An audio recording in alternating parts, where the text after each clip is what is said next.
हमने माना हमें बर्बाद करेगी दुनिया, करके बर्बाद मगर याद करेगी दुनिया।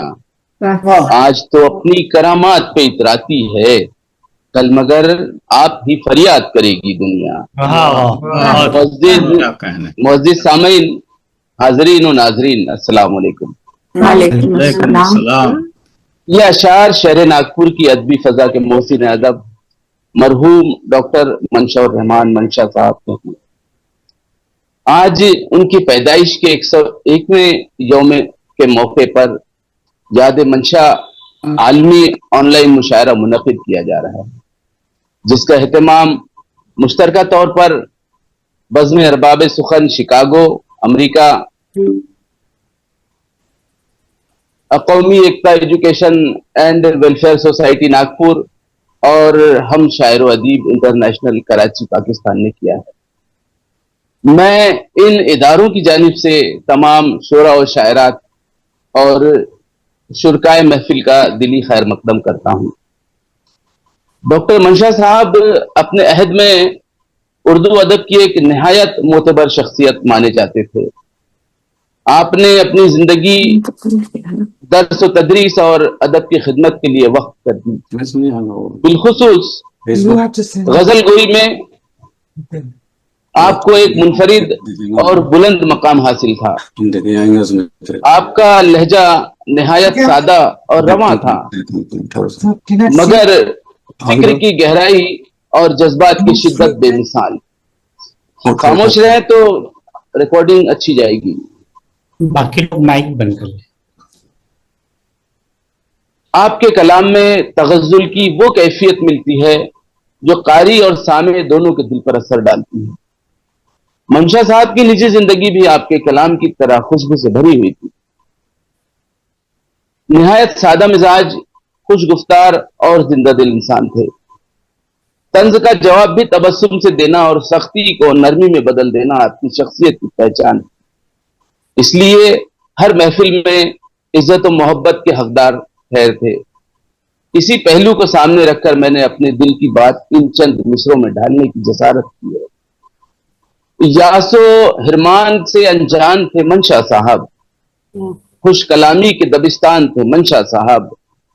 तुर्श गोई का भी हंसते हुए देते थे जवाब, वाकई जिंदा दिल इंसान थे मंशा साहब। माशाअल्लाह। बहुत बहुत शुक्रिया, बड़ी नवाजिश। आपकी इल्मी व अदबी खिदमात की रोशनी सिर्फ उर्दू दुनिया तक महदूद न रही, बल्कि हिंदी के अजीबों और क़ारीन ने भी आपको दिल से चाहा। आपने उर्दू और हिंदी के दरमियान एक ऐसा पुल कायम किया जो आज भी नागपुर के अदबी माहौल को रोशन रखे हुए है। यही वजह है कि आपके शागिर्दों में वो नौजवान भी शामिल थे जो उर्दू के साथ साथ हिंदी और मराठी में भी लिखते थे और आपसे इस्लाह हासिल करते थे। अगरचे मंशा साहब को हमसे बिछड़े हुए 10 बरस बीत चुके हैं, लेकिन उनकी याद आज भी इस तरह ताजा है, उसी तरह ताजा है। उनके फर्जंद अर्जुमन डॉक्टर नदीम खान इब्न मंशा जो हमारे बीच बैठे हैं, ने अपने वालिद के अदबी विरसे को जिंदा रखने के लिए बेपनाह कोशिशें की। खुद पेशे से मुआलिज और रियासती हुकूमत के आला अफसर रहने के बावजूद नदीम साहब ने वालिद की याद में मुसलसल नशिस्तों, मुज़ाकिरों और मुशायरों का एहतमाम किया। ये एक शायर के बेटे अपने शायर वालिद के साथ गैर मामूली ताल्लुक और मोहब्बत का मजहर है, जिसे अल्फाज में बयान करना मुश्किल है। दोस्तों, मेरी गुफ्तगू का मकसद सिर्फ इतना था कि महफिल के आगाज में आपको मंशा साहब की शख्सियत और खिदमत की एक झलक पेश कर सकूं, वरना मैं चाहूं तो घंटों उनके बारे में बात करता रहूं। अब इजाजत दीजिए कि मैं ये महफिल आगे बढ़ाने के लिए माइक मोहतरमा अजरा अलीम साहिबा के सुपुर्द करूं, जो मस्कत से ताल्लुक रखती हैं। एक बाकमाल नाजिम, बल्कि रेडियो एंकर, क्रिकेट कमेंटेटर और एक उम्दा शायरा भी हैं। इससे पहले ये ऐलान करूं कि आज तकरीब और मुशायरे की सदारत फरमा रहे हैं उस्ताद शायर दायर गैर यानी शिकागो अमेरिका में उर्दू की शम्मा रोशन रखने वाली शख्सियत जनाब तौफीक अंसारी अहमद साहब। अब आइए महफिल को असल रंग देने के लिए मस्कत से मोहतरमा अजरा अलीम साहिबा का खैर मकदम करें।